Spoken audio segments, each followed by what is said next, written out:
So that was all about conventional resources. The resources that we have studied till now are called as conventional resources. You can see that conventional resources pollute environment.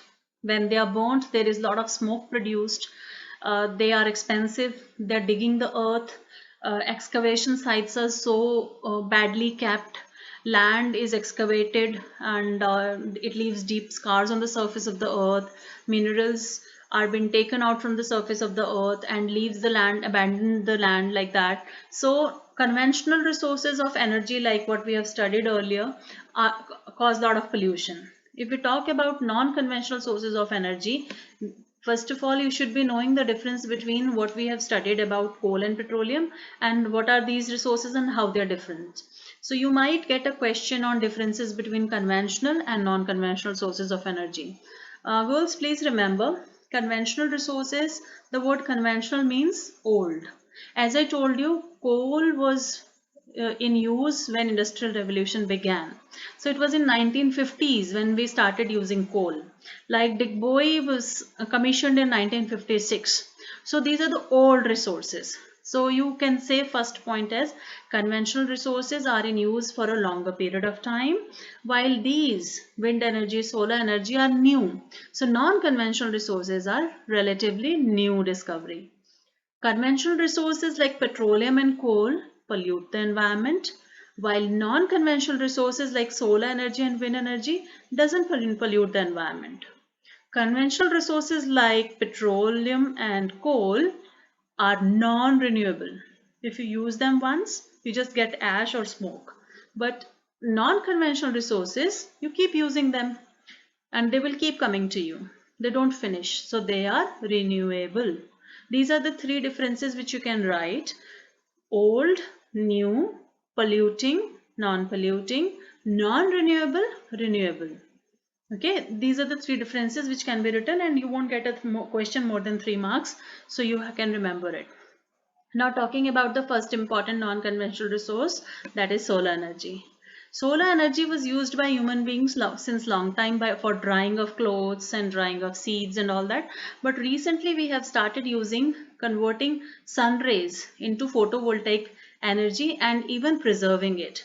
So when sun shines bright, then the rays fall on the solar cells. Solar cells convert the solar heat into solar energy, which can be preserved and it can be used even when sun sets.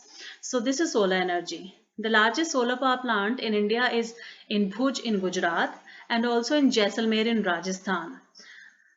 When we talk about wind energy, the force of the wind, windmills were common in Denmark and all these countries earlier, but now in India we have started using the force of the wind to rotate a fan. When this fan is rotated, there is a turbine which is attached to it, which is also rotated. And when turbine is rotated, it produces electricity. So this is wind energy. Wind energy, solar energy, and all the sources, non-conventional resources are pollution free. They are inexhaustible. That means they don't finish.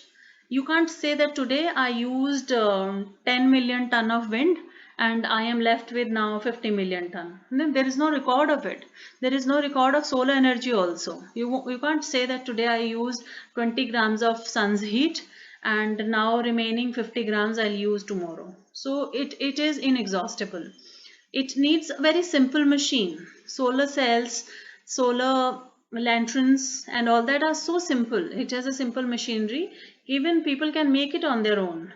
And wind rotates turbines to produce electricity, and it is found in all plain areas and coastal areas of Rajasthan, Gujarat, Maharashtra and Karnataka, where wind flows freely. So Rajasthan and Gujarat have got both solar energy and wind energy. The second important non-conventional resource is bioenergy. For a long time, we were using cow dung and all as a manure, but recently we have come to know that if we collect all the biomass means wood, leaves, grass, leftover from the fields, cow dung, leftover food, everything. If we put it in a biodigester, it produces gas. I'll just give you a simple example. If you have a lunch box and if you leave food inside it for some days, 2 days and 3 days, you forget about it, you just open it after 3 days, it produces a very bad smell. That is methane actually. So methane is automatically collected inside it. That methane can be used to produce heat. This heat in return can be used to rotate the turbine, and the turbine can be used to produce electricity. So this is so easy. In fact, this gas can be used to cook also. So this is how it's so easy to have a biogas or biogas chamber at home and can be done. In Tata Institute of Social Sciences, which is in Mumbai, most of the food waste which comes from the canteen is used for cooking the next day's meal. So this is how they're using food. In our school's mess also we can do this. So bioenergy is again very easily available because this material is available in rural areas. It can convert into electricity very easily. It can be developed in rural areas since biomass is easily available.